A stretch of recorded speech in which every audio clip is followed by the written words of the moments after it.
Hello, everybody. Welcome to a new episode of the Dissenter. I'm your host, Ricardo Lopes, and today I'm joined by Angarika Deb. She is a senior PhD student at Central European University in Vienna. She is a cognitive anthropologist working on moral fairness, perceptions of it, and the topic of gender inequality. And today we're going to talk precisely about those topics and also individual preferences. So Angarika, welcome to the show. It's a pleasure to everyone. Thank you. Thank you so much for having me. I'm excited. So, starting with the topic of moral fairness, since you are an anthropologist and come from a cognitive anthropology perspective specifically, could you tell us first how do you approach such a topic, the topic of fairness, from that perspective? How do you study it? So I actually, for me personally, anthropology came a bit later in my life than behavioral sciences and cognitive science. Okay. So so it sort of depends on how exactly and which field of study exactly do you define as cognitive anthropology. I think there's a lot of debate about that itself, which part of cognitive science constitutes as cognitive anthropology. I feel that when you're doing field work and when you're looking at populations in a very detailed manner and looking at the psychological processes, that should constitute cognitive anthropology. And from that perspective, I would say moral fairness would be how people in specific societies describe fairness to be, what they find to be mutually acceptable. And fairness usually arises in the questions of distributive justice. So, how people want distribution and redistribution of resources in their land. And then, if you're talking about it as a cognitive anthropologist, you want to know how people coming from different cultures, different groups, different ethno-linguistic groups, consider how they want to distribute resources within themselves. But then there's also more philosophical traditions within cognitive anthropology, and that would be more prescriptive. So then you look at, and when it's prescriptive, it's always sort of leaning towards ideas of equality and equity somewhat. And then you try to find out under what circumstances and what kinds of people usually wish to have more equality in which sorts of distributions. So there can be those two perspectives. I usually look at the more descriptive perspective where I go out to different populations. I give them hypothetical scenarios or games or other things, and then you ask them what they consider to be fair. And just to add one thing, there's fairness. There's a huge problem with the language because fairness is an English word. And in many languages across the world, including in Portuguese, in Hindi and Bengali, which are my native languages, there's no direct translation for fairness. So sometimes when you're trying to do this sort of descriptive cognitive anthropology and trying to ask people what they think of as fair, you have to use words which mean correct way of doing something or the right way of doing something. So it's a bit anglicized, I would say, this field of research. Yeah, that's totally true. I mean, I've already, in fact, thought about that in Portuguese because we don't have a specific word for that. I mean, how we usually translate it, fairness, we usually say justiça, but justiça would be more or less the equivalent of justice. And I mean, it's not exactly the same thing. And I would imagine that particularly when you try to study a topic cross-culturally as an anthropologist, you run against these sorts of obstacles, linguistic and cultural, because many times we have to take into account that the concepts people use in their own culture might not correspond exactly to the way we conceptualize things in a Western language. Exactly. Yeah, I think in Western societies also, I mean, there is a huge influence of the philosophical view of equity in Western populations generally, because so let me give an example. When you go to India, if you go to a rural village in India, which is less touched by Western influences, and you ask people in that village regarding their fairness judgments about a specific distribution that's happening, they would find the question very nonsensical. They'll be like, why do we have to judge fairness at all?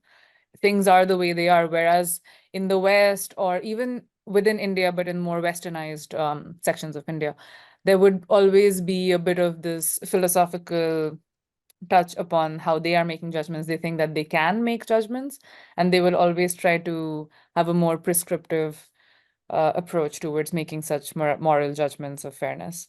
Mhm.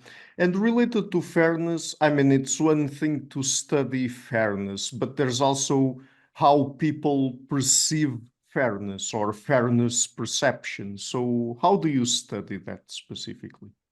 I think that's the more interesting question for me. That's what matters. If people perceive unequal distributions to be fair, I think then we are set. It does not really matter what it should be and what it has been Yeah. and what the academics say it should be or the philosophers say it should be. I think that's the most important thing. And so that in that case, the cross-cultural work becomes very interesting and important because there's a lot of variation in how people make up their expectations about social interactions. And if they are expecting social interactions or distributions to go a certain way, they would have a higher perception of fairness in those distributions.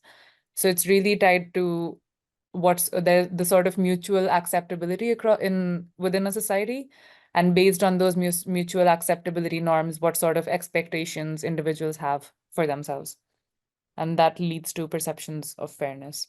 Mhm. And do these perceptions of fairness vary a lot cross-culturally? Yes, I would say so. Yes, cross-culturally, and I would be careful about how you define culture. So I would Okay. be careful to say it's not just across countries, but within Mhm. countries, within the same city, between socioeconomic groups, between Yeah. gender groups. There's a lot of variation, and all of those groups I would consider as different forms of culture. Yeah. So there's yes, a lot of cross-cultural differences. I could share one of the studies that we've been doing recently in India. So the study started off by us collecting data on how people perceive fairness within unequal divisions of labor scenarios in online participants. So we were first studying participants from the UK, or generalized online participants on Amazon Mechanical Turk. And you get like a sort of homogenized sort of responses with not a lot of standard deviation around the mean response. But then we took this experiment over to India and started looking at how different socioeconomic classes might have very different judgments of fairness regarding the same unequal division of labor. And Mhm. there is indeed a lot of difference, like significant difference between higher socioeconomic classes and lower socioeconomic classes. And then if you look at between Western societies and small scale societies, there'll be a lot. So yeah, between these big societies within a specific country, there can be so many different levels of variation. It's yeah. You can ask me more specific questions, I guess, and then I can tell you which differences occur in which societies. Yes, sure. No, I was just going to say before I ask you that just earlier this year I interviewed an anthropologist for the show, and we were talking precisely about this topic of what counts as a different culture, what are cultural differences, and at a certain point he is American, and he was saying, "Oh, I don't know what people mean when they say American culture because I don't see any unified culture here." And then he asked me directly, "Oh, and what do you think a Portuguese culture is?" And I was silent for like 10 seconds because I was like, oh my God, I don't know how to answer that question because there's Exactly. really differences between people who live in urban environments versus Exactly. rural environments, even Exactly. within urban environments, people from different socioeconomic strata and all of that. I mean, that is fairly obvious, but we're talking all the time about Portuguese culture, American Yeah. culture, German culture, and that doesn't make much sense at all from an anthropological Yeah, if you perspective. look at like within your family, even you'll see all of these differences coming from because of the generation, because of who did what jobs and what jobs they're currently doing, how much they've traveled. There's like a bunch of differences that come up within the same city, within the same society. And I like that about anthropologists, that they recognize that. So in cross-cultural psychology, what happens is when you want to replicate your study across cultures, you sort of go in different countries and give the same study to different university students in different countries. But that's really not representative of India or Portugal or US in any way. And anthropologists think a little bit more usually about what do you even mean by culture, and how do you delineate a group of people to be in one culture. So tell us then about the specific kinds of societies that you've studied fairness perceptions in. You mentioned India, for example. So tell us about where you've studied these phenomena specifically, and what were then the differences that you found? So yeah. So the study that we just finished collecting data on was in India. So it started by being an online study. So I have looked at populations on Prolific and Amazon Mechanical Turk, which are worldwide populations. Yeah. I've looked specifically at UK populations, which are on Prolific. And I have to tell you that these online participant pools, they are not representative of the UK or any specific country either. These pools, I mean, nowadays there's a lot of work just critiquing how these specific pools of people who are on websites to get paid as participants have their own sort of ways of behaving. Yeah. The specific culture in itself. So I've studied across different participant recruitment platforms, online participants. I've done experiments in Vienna in the lab, so Austrian people. I've been going to India and doing field work in the city of Pune mostly. And then I've been looking at different socioeconomic groups. So in cities in India, there's a lot of different socioeconomic classes living within the same place. So you go to a market, there's people who are sitting in the coffee shop drinking very expensive coffee who are a specific cultural group. And then there's a people cleaning the bathrooms of that coffee shop who will be very different. So I was doing a bit of field work looking at how the class difference or the socioeconomic differences affect fairness judgments. And then some of the very exciting work, which I have not actually gone to the field for, but I have been working with anthropologists who have gone to the field, is the hunter-gatherer stuff. So there's two field sites that we have. One is in Congo. The group is called the Benjele Bayaka. And then we have another field site in the Philippines. The group is called ACTA. And I've been working a lot with those two groups as well. And actually, before my PhD, I used to do more work in person with university students, because being a university student, it's easier to get access to other university students. I've done that across different universities in the UK. But for the fairness stuff, these are the populations that I've been looking at.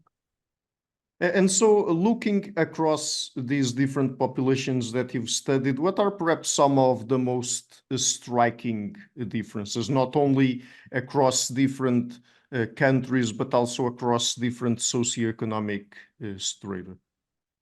So in the case of India, where I'm looking at the differences in socioeconomic groups and how that affects people from lower socioeconomic classes, whose parents usually have had a farming background and now they've come to the cities to do low-paying jobs. So that's the sort of demographic that we were looking at. They are much more attuned to the expectations of social roles than urbanized populations who are living in the very urbanized parts of the city, basically, the higher socioeconomic class. So social roles, so this is a study that we're specifically also trying to find out people's, what's the word? People's endorsement of social roles in fairness judgments. Because usually in fairness judgments, you try to take out any information about who plays which role to sort of remove impartiality. But we think that's wrong, because if you're walking around in your offices or your house, I mean, who plays which role and who is in what relationship with whom really decides what's fair in a specific situation. So we were looking at the endorsement of social roles like parents, brother, sister, nephews, office colleagues, friends of different sorts. So all sorts of social relationships that make up our daily life. Mhm. And we were trying to see how much they are taken into account when a person is when a person is considering fairness of a situation.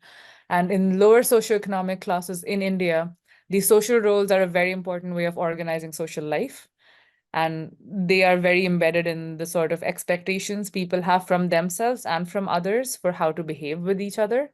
And Mhm. thus, they think it's an important part of making any situation fair. Whereas that's not the case in the more westernized, higher socioeconomic classes in India. When it comes to the socioeconomic classes in India, is there still a legacy of the caste system there or not? Get asked this all the time, and I don't know a lot, to be honest. I don't know a lot Okay. about I mean, I don't know a lot scientifically about the persistence of the caste system. So I grew up in Gurgaon, which is in Delhi. So it's like a very hyper urban place.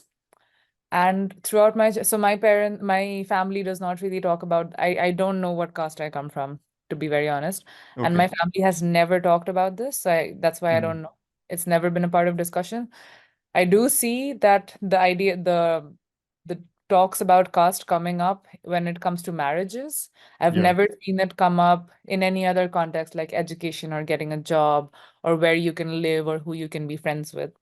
So but this is not my scientific knowledge. This is just my Mhm. personal knowledge because, yeah. But in the case of marriage, so now more and more of my friends, when they get married, some of the parents, not all, are asking about what caste are their partners going to be from. And that is a problem specifically for some specific caste like the Brahmins, who do not want to intermarry with non-Brahmins because they are the pure caste. And that's my knowledge of how much caste system plays a role. I'm sure it's more in more rural areas, but in hyper urbanized areas, there's really not a lot of talk about caste, I would say.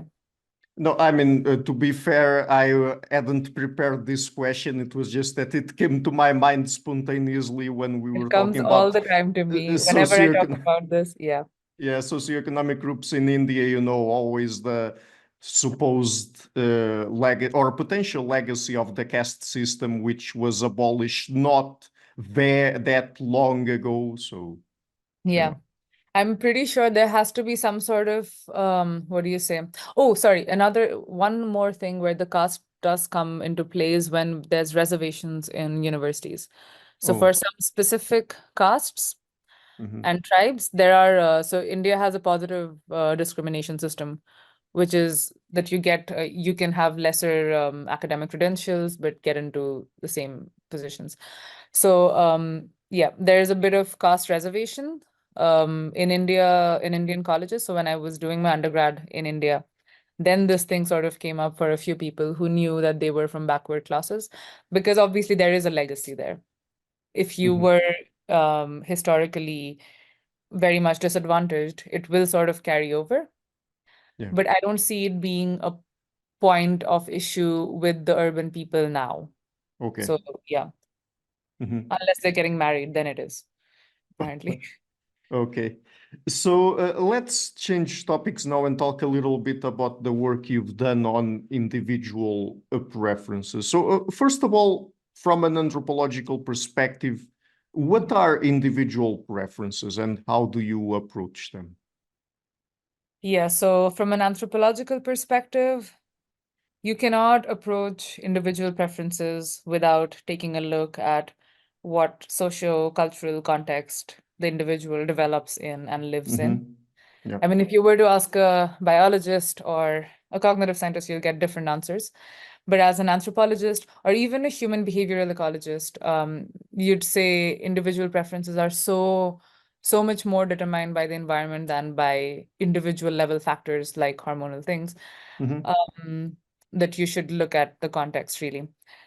So yeah, as I've even in the stuff on moral fairness and what are individual preferences for moral fairness, we take it back to people's expectations, what people expect for themselves, and that is highly shaped by what they've seen to be possible in the groups around them. So in their families, in their cultures, whatever people have been getting. I'm not saying that individuals don't want to move away from unequal systems or disadvantaged systems just because their parents have also been disadvantaged. But how much they want to move away from it is going to be determined by how disadvantaged their parents were. So a little bit of social mobility might be great for them and not so great for other people who have been made to feel more privileged in their childhood. And when we're talking about social expectations here, that translates into or refers to group values and norms, right? Yes. So social expectations, people, others' expectations of you would be group values and norms, but I was talking more about individual expectations. The kind of idea you have in your head about what Yeah. sort of life you should have and what you deserve and what you should get. So I think I was referring more to the individual expectations, which are also really shaped by what you've seen to be possible in your specific social group and is shaped by social expectations. And how do you apply that to studying phenomena like individualism and collectivism? So this is something that I used to do a while ago, stuff on individualism, collectivism. I'm still teaching that though. So so I'd say that you're not applying an understanding of individual preferences on individualism, collectivism. It's the other way around. Okay. There is the idea. So the idea of individualism, collectivism is a concept. It's not the physical thing that's present in any individual. So there's a concept of some shared norms or a shared idea of how to do things, and that would in fact affect the individual's preferences of what sort of foods they like and how they think their goals should be determined and what sort of family structures they want. So yeah, usually if the individualistic and collectivistic differences between cultures is something you can use as an explanation for why individuals have specific preferences or not, I would say. By the way, do you think that this sort of individualism, collectivism divide that would also, the way we would analyze that would be along the lines of what we've talked about before when it comes to even within the same country, there being cultural differences across socioeconomic strata, across people that live in urban versus rural areas? Because I mean, we usually talk about, for example, weird countries being tendentially more individualistic, and, for example, East Asian countries being more collectivistic. But I mean, wouldn't we also see some of those differences? I mean, across the individualism, collectivism spectrum occur within countries and across different groups as well. Yeah. So let me ask you a question. What do you, if individualism were 1 and collectivism were 10, where would you put yourself to be if you were to rate yourself on the scale between individualism and collectivism? Oh, that's very easy for me. I mean, it would be like an 8. I mean, I'm much more collectivist than individualist, really. But then people would, yeah, rate your country because it comes within Europe. It's one of the European countries to be very individualistic. And I think whenever I ask any of my students this question, there's always this sort of gap in how the literature characterizes their country to be, like which sort of scale and what they themselves characterize themselves to be. And the same goes for them characterizing their families, their friends. There's all sorts of variation. And so there's a lot of variation between countries. And I think there's been a lot of, what do you say, criticism of the East and the West divide. There's differences based on age, there's differences based on socioeconomic class, there's differences based on how educated you are, there's differences based on gender, and these differences will be there within each country, within each city, within each town. And it's really hard to say that the whole of the US is going to be very individualist and all of China is going to be very collectivist. the younger populations in China are probably a lot more individualist than the older generations in the US, or specific counties of the not counties, specific states of the US would be a lot more collectivist than specific cities like Beijing. I don't know. I mean, I haven't looked at specific data, but I'm just guessing. And I think those sort of divides are sometimes a lot more important and a lot more informative than just this whole country sort Mhm. of countrywide differences. But still on the topic of individualism and collectivism, do we know what sorts of cultural factors play a role in a preference for one or the other? What sort of culture? So I think your immediate group that you're physically surrounded by as a child, so your family matters. Mhm. Your neighborhood probably matters. What sort of socioeconomic conditions you grew up in, that matters. Yeah. And nowadays, another thing which is super relevant is how much you've moved and traveled as a child or as a young adult, because nowadays everyone's traveling all the time. And that would really have an effect on how individualist you become and how collectivist you become. The sort of life situations you've had matters. How early was it that you moved out of your house, out of your parents' house? So there's you, like a lot of the initial studies on individualism, collectivism was based on which country was your birth country. But nowadays, there's more and more studies looking at things like socioeconomic class and how it makes you more individualistic or more collectivistic. So there's a list of factors, I think.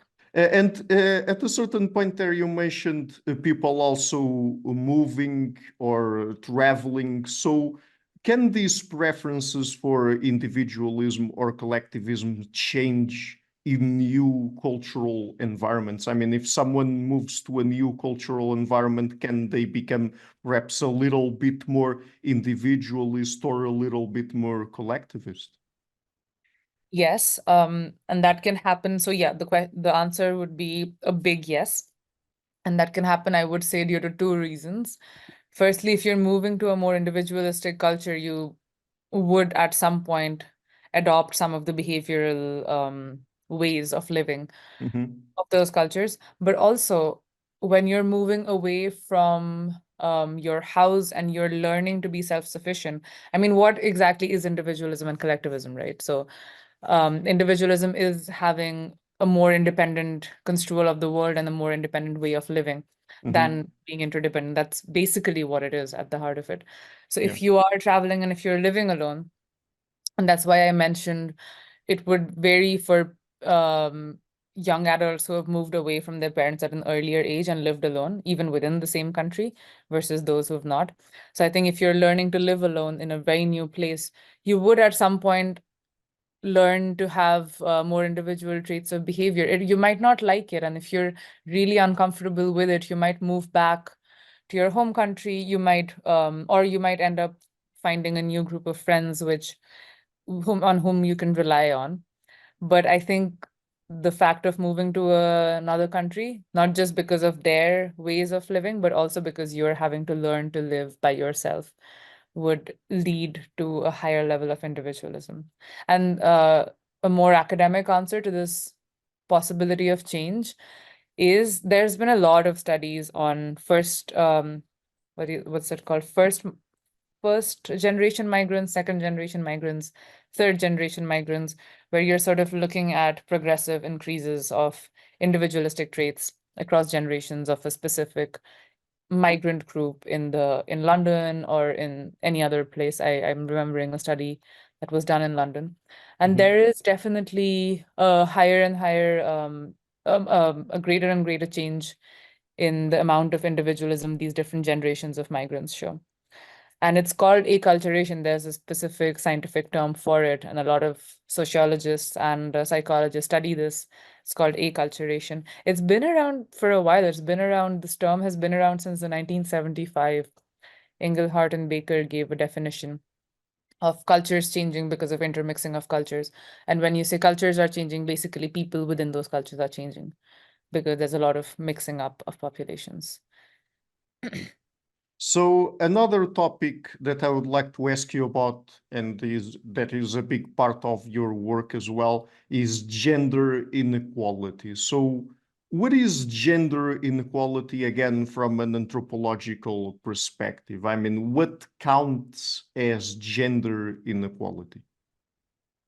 It depends on it depends on which question you're interested in. Are you interested in economic inequality, political inequality, household inequality, inequality of opportunities? So there can be inequality in pretty much any domain of human social life. Mhm, And again, if you're talking about the anthropological perspective, and okay, I think all the so far, every time you've been asking me the anthropological perspective, I've been giving you the social and cultural anthropological mhm. perspective, not the evolutionary one. The Yeah. evolutionary one is closer to human behavioral ecology, or the biological one, to be honest. Mhm. So yeah, just whenever you're saying anthropology, just know that I'm responding as a sociocultural anthropologist Okay. and not the other branches. But yeah, so you can look at any domain of social activity where there is some sort of differences in either distribution of resources or distribution of opportunities or distribution of autonomy, decision-making power between the genders. So there's any sort of differences between gendered groups. And that would form your study of gender inequality as an anthropologist. And what sorts of factors do you look into and that are behind gender inequality? Like, for example, ecological, social, economic, and all of that. What specific kinds of factors play a role in how gender inequality develops across societies? You're talking about what I look at or what Yeah, and what you look at, and yes, more generally, also, if you what could has, talk yeah. more generally about some of those factors. Yeah, so there's so many different factors and so many different theoretical speculations regarding how and at what point in human history did gender inequality emerge. Hmm. There is ecological factors, there's geographical factors, there's economic factors, there's social factors, there's all the kind of factors that you said, they're all involved. So one of the most famous evolutionary narratives of why and how gender inequality came about Hmm.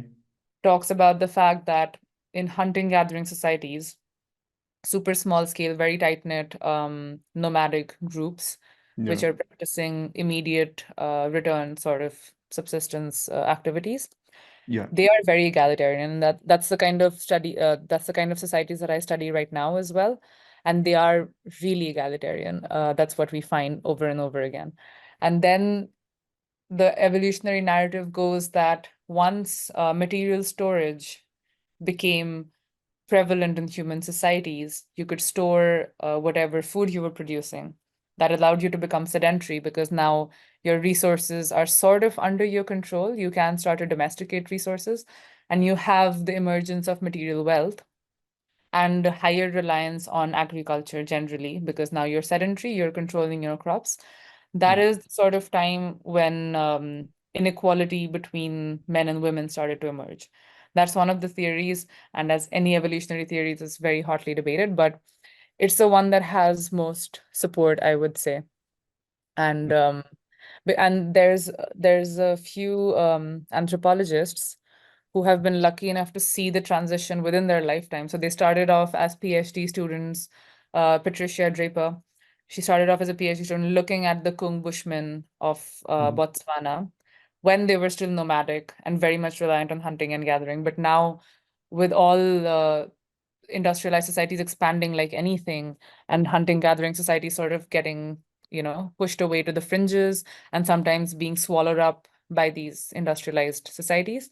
So her population, the one she started off as a PhD student looking at, they eventually became more and more integrated with the nearby villages. They became sedentary, and then she saw that then she has like a whole record of the amounts of gender inequality that would emerge.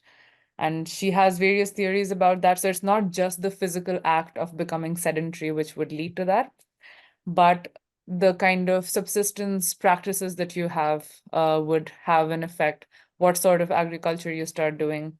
In the case of the skunk community in Botswana, they started trading with the nearby Bantu villagers a lot, and the Bantu are known to be very gender unequal. And her Patricia Draper thinks that it's not just the sedentarization, but they had to become sedentary because they were trading with the Bantu, and then you sort of start taking up their social norms into your own culture, and that would be one of the reasons why they went from being gender egalitarian to gender inegalitarian. And then there's the theory about the plow and how plow agriculture specifically, because of a lot of ecological affordances that it has, would lead to the relegation of women into the domestic sphere. And yeah. But I mean, perhaps I'm missing just one small step here, or maybe I've missed something among all of what you said there. But so we have material storage, right, in agricultural societies, or perhaps in some larger scale hunter-gatherer societies where that occurs.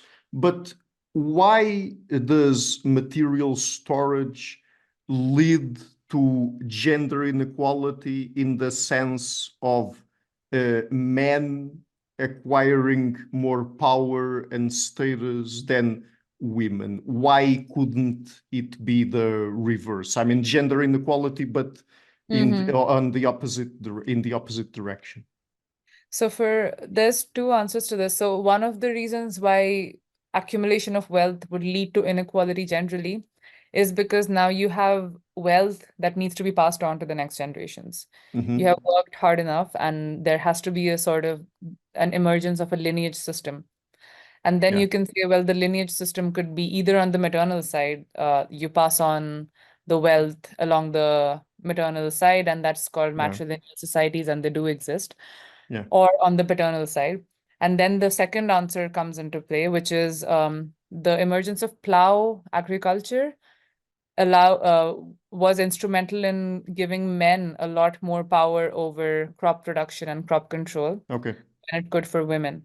So plow requires just the structure, the technological structure of the plow is such that you need to use a lot of upper body strength.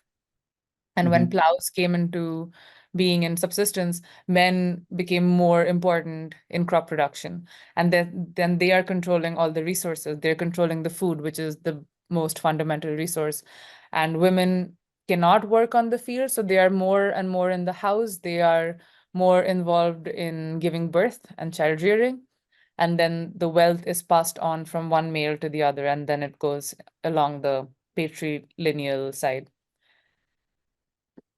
That's one of the theories. Yeah, so I also want to address some claims that people nowadays make, particularly in the more developed societies, about gender equality or inequality. But just before we get into that, and as a sort of segue into that, how do industrialized societies tend to compare to hunter-gatherer societies and agricultural societies when it comes to levels of gender inequality?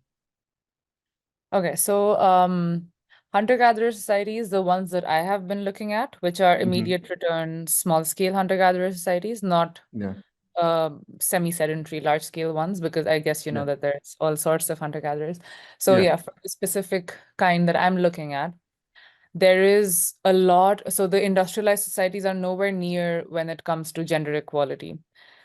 These small-scale, immediate return hunter-gatherer societies are known to be very, very egalitarian. There's Jerome Lewis coined the term assertively egalitarian for the Benjele Bayaka, one of the groups that I'm looking at.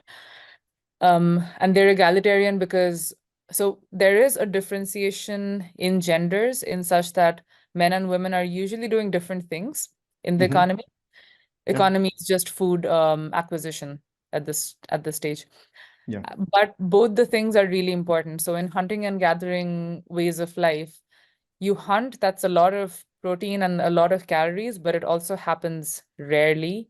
And it's when it happens, it's amazing, and you're contributing a lot more than gathering can. But it happens rarely, and it's very uncertain when it's going to happen. And it depends not just on skill, but on luck. So men are bringing in calories, but not every day. And if women are the ones who are gathering, they are the ones bringing in calories, which are much more reliable, much more regular. And thus there's equal value to the production of both males and females. But at the same time, there's a lot of interchange between the roles of men being hunters and women being gatherers as well, because men go gathering when they can't go to hunt, and women are most of the times, when there's net hunting, involved in the groups that go out to hunt in a big group for net hunting. So I think because of this very important economic contribution factor of both males and females, they are a lot more gender egalitarian. They are independent, they can fend for themselves. So they're not independent, they're not dependent on their partners. And both of them are valued a lot more. And because of that, there's a lot more decision-making power for women in these hunter-gatherer societies than industrialized societies have. I mean, it depends on, again, which industrialized societies you're talking about. Of course, there's so many. Yeah. And we know that in places like the Nordic countries, the gender parity index is much, much, much higher than, let's say, in Portugal or in the Philippines or in India. So there's a huge difference there as well. But on the whole, and agricultural societies are really bad. I mean, if they've come from a lineage of plow agriculture and not, what's the other form? The one with the sticks, there's another shifting agriculture, sorry, yeah. Um, the countries which come from a tradition of plow agriculture have much more gender unequal norms, which have carried over into the present day. They don't do plow agriculture as the main thing anymore, but the norms still exist.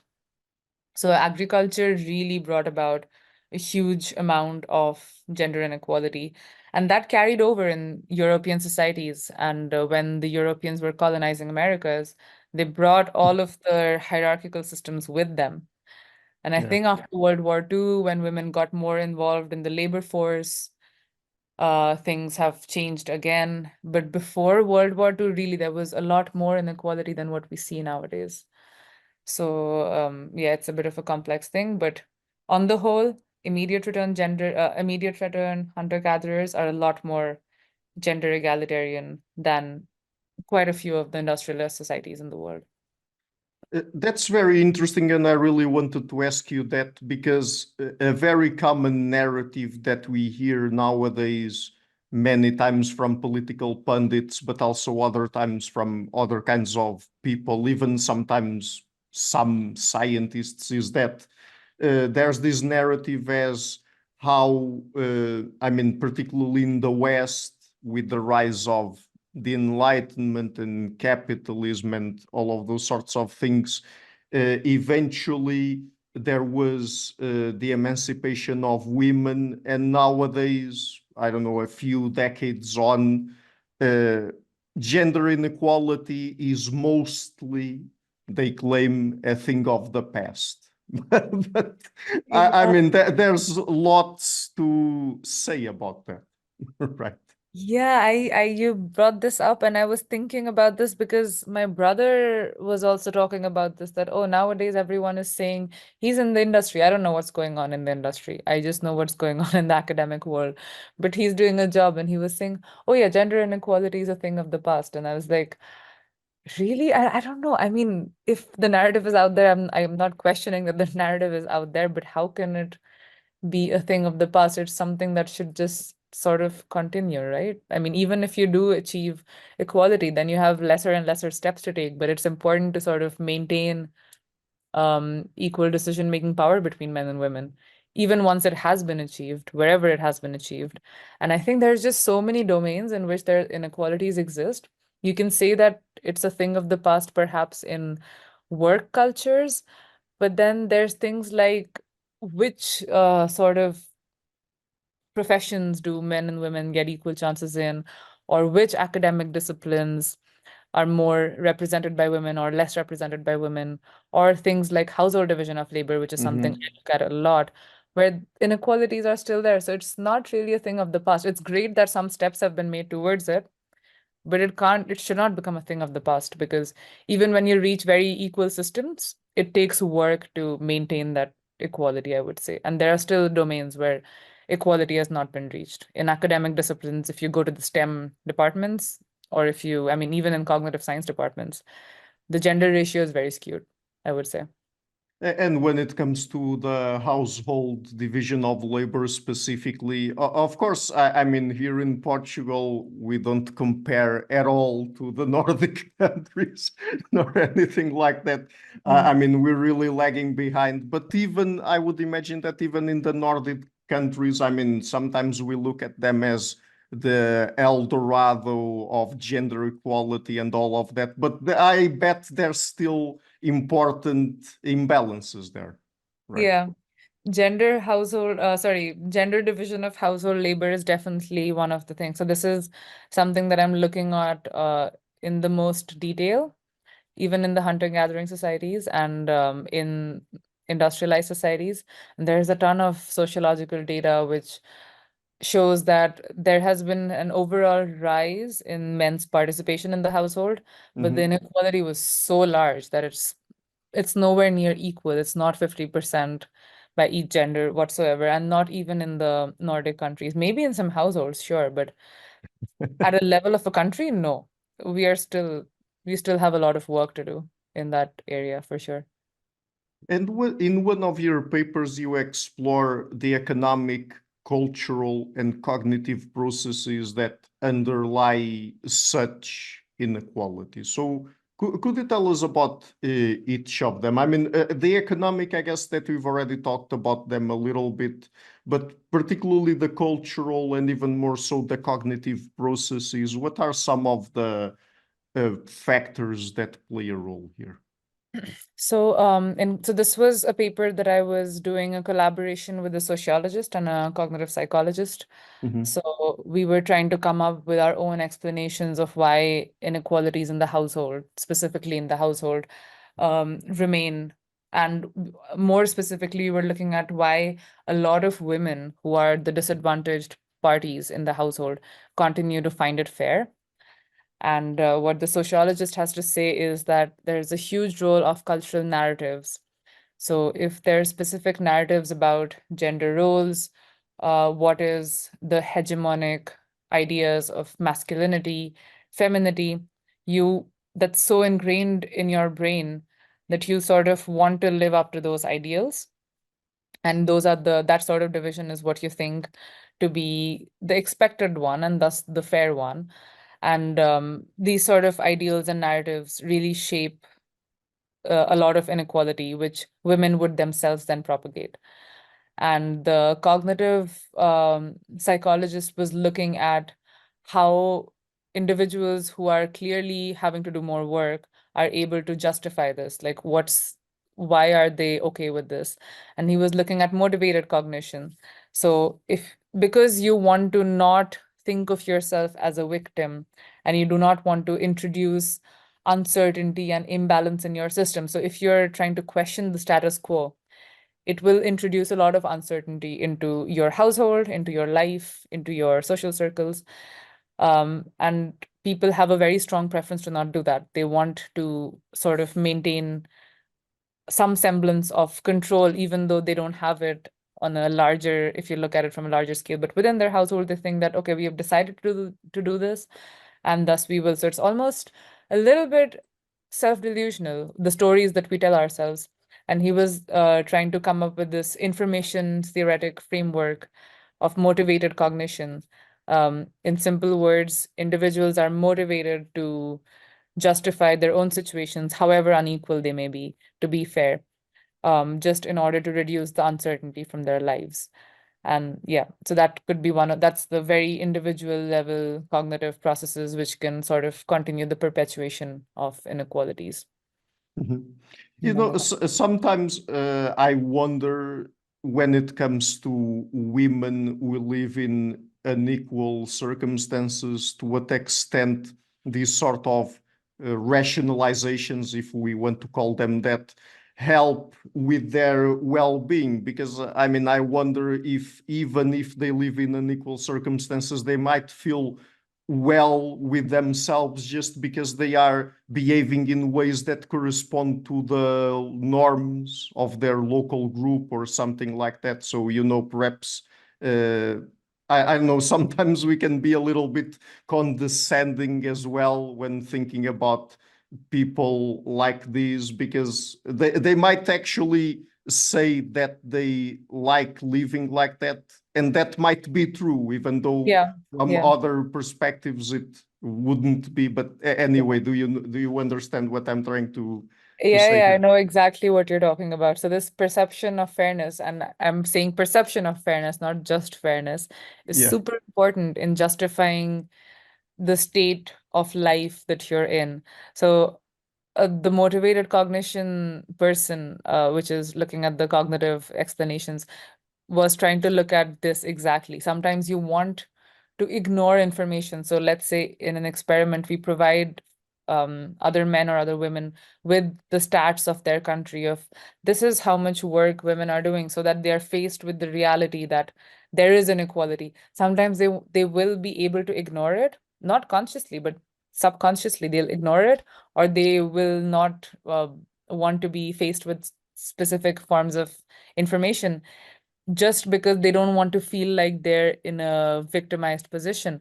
And that sort of self-delusion, I mean, in psychological literature, you call it, it's not a bad thing. It's a way of living in the world.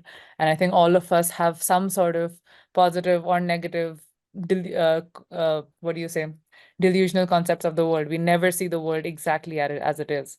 We can have an optimistic or a pessimistic view of the world.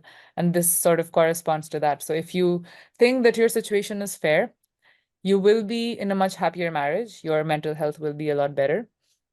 And in the case of household division of labor, they've found that even within similarly unequal divisions of labor, the people who rate this division of labor to be fair versus people who rate this division of labor to be unfair, there's a huge difference in their overall life happiness, relationship happiness, the probability of divorce, their mental health issues. So yeah, if you can think of it in an optimistic way, and you can tell yourself that what I'm doing is what everyone has done, so it's completely fine. Or you have any other justifications. You can say that you like to do, like, that you find a purpose. And it's not even wrong, because if you believe it, who is anybody else to say that it's wrong? So this is, it becomes very weird, because at the one level, I'm doing observational studies where I'm bringing in my perspective of how gender relations should look like. And I understand that that's a very ethnocentric academic perspective. And who am I to say anything to the women or the men who are actually genuinely happy? Because happiness is only a subjective phenomenological feeling, right?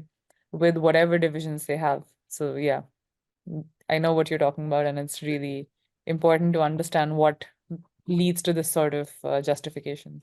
Yeah, I mean, these sort of questions, debates are really interesting, particularly among sometimes even feminists themselves, because perhaps some of them would talk about patriarchy and the underlying patriarchal structure of a society, the economics of it, the politics of it, the social structure, and all of that. And they would definitely, of course, have a point when saying that perhaps there are certain women that accept the gender inequality because they live in those sorts of contexts. And we should, of course, the should is already ethics, not really science, but we should try to allow for them, for their Yeah. emancipation. But on the other hand, I mean, it is also worth considering arguments coming from other sorts of feminists when they say that, okay, but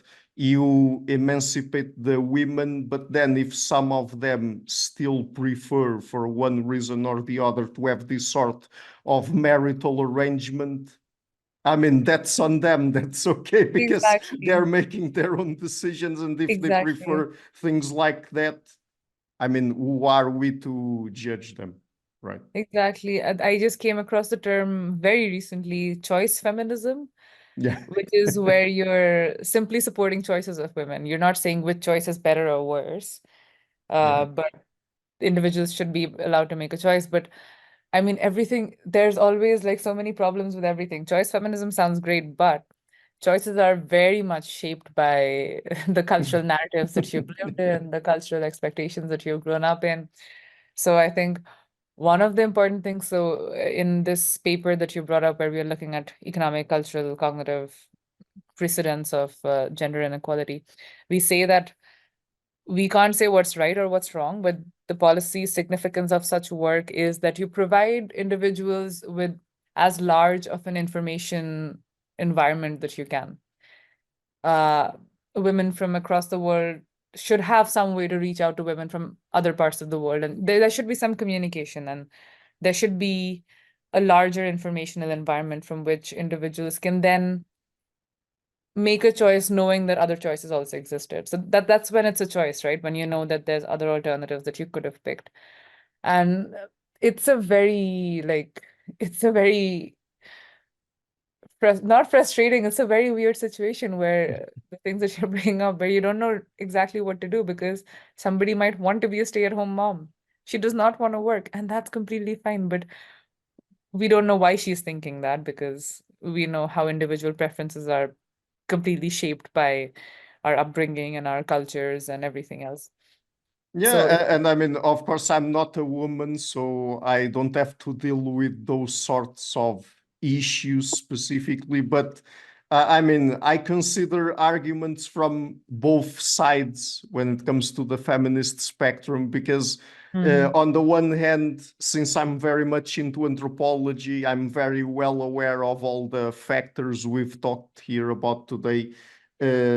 When it comes to the economic factors, sexual division of labor, where it stems from, and all of that. So basically, what underlies gender inequality. So I have a fairly good understanding of where that comes from, and so I mm, understand when feminists who are against women accepting certain kinds of social roles, mm, really accepting them. I mean, feminists who are against that. But on the other hand, I mean, I also understand arguments from so-called choice feminists when they say that, oh, you're just being condescending. As long as women are allowed to make their own choices, they can do whatever they want to with their lives. Otherwise, we're taking agency from mm-hmm. them. I mean, they're no Yes. longer agents. We're just telling them what they should do, how they Yeah. should behave. And how is that different from patriarchy telling them that they Yes. should be in the kitchen or something Yeah. like that, you know? Yeah. And you cannot go either way. You're losing on both sides then. Yeah, exactly. I think one of the important things that I feel, because of course, I'm reading up constantly on it and I'm working on it. One of the important things that I feel we could do without any argument from either side of feminists is Mm, give every individual, every adult individual, regardless of sex, whatever sexual orientation, some sort of economic freedom. Because if you allow people to be able to fend for themselves, then they can have a specific choice. I think that sort of everyone would agree with. If there's independence of some sort yeah. in how well they can live, then you can have choices, and you'll have emancipation both at the same time, I think. And yeah, that's what I find with the hunting gathering stuff as well. If you look at evolutionary history, that's been one of the main precipitators of gender inequality. So I think that's an important thing that's important to give to women. Like, don't take away their options by taking away their livelihood from them. Allow them to be able to feed themselves, basically. Yeah. So Mhm. let me ask you one last question and still related to gender inequality. So do you think that we can use or we could apply this knowledge coming from anthropology and even the sort of processes that we've talked about relating to the household division of labor, the economic, cultural, and cognitive processes, knowledge about that to help reduce gender inequality? Yes, I think academia has a good role to play. Firstly, one thing that I was saying, if you increase the knowledge that women have of how women in other parts of the world behave and live, that's already giving them power in terms of opening up their knowledge of how they could possibly potentially live. There is some really interesting work which one of my collaborators is doing where we give I'm moving away from topic a little bit, but it's a good example of this thing of how we can use academia to influence gender health, basically. So Yeah. he's looking at postpartum depression. So he's working with postpartum depression in women, of course. And what they're doing is he's an evolutionary anthropologist. Mhm. And in the clinics where mothers go after giving birth, they are putting out these pamphlets which talks about how women in ancestral societies were raising their children. They were not raising children without any social support. They had huge social support. They were not the only parents. They usually had a lot of other mothers, a lot of other children, a lot of other families helping them out. Basically, to provide the narratives to new mothers that if you're feeling helpless as a mom, which is sometimes one of the major causes of depression, don't feel like that because humans were not naturally genetically wired to be this way. We've always had a very strong social connection thing, and allomothering has been a part of our evolutionary history. So now, as a single parent, when sometimes you feel at loss, don't feel at loss and don't go into a circle of guilt because of that, because we were not meant to be so isolated as mothers. And that Yeah. helps. I mean, just having that information, having that knowledge that this is not something strange and there's an evolutionary reason for it. And people most of the times do trust in scientists and what they're saying, and you can support that with data. It really helps to open up their understanding of their own selves.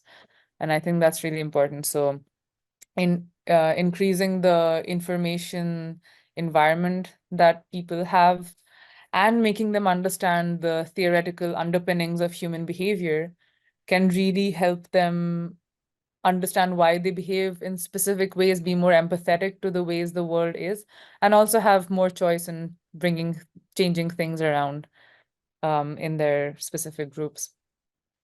Great. So where can people find you and your work on the internet?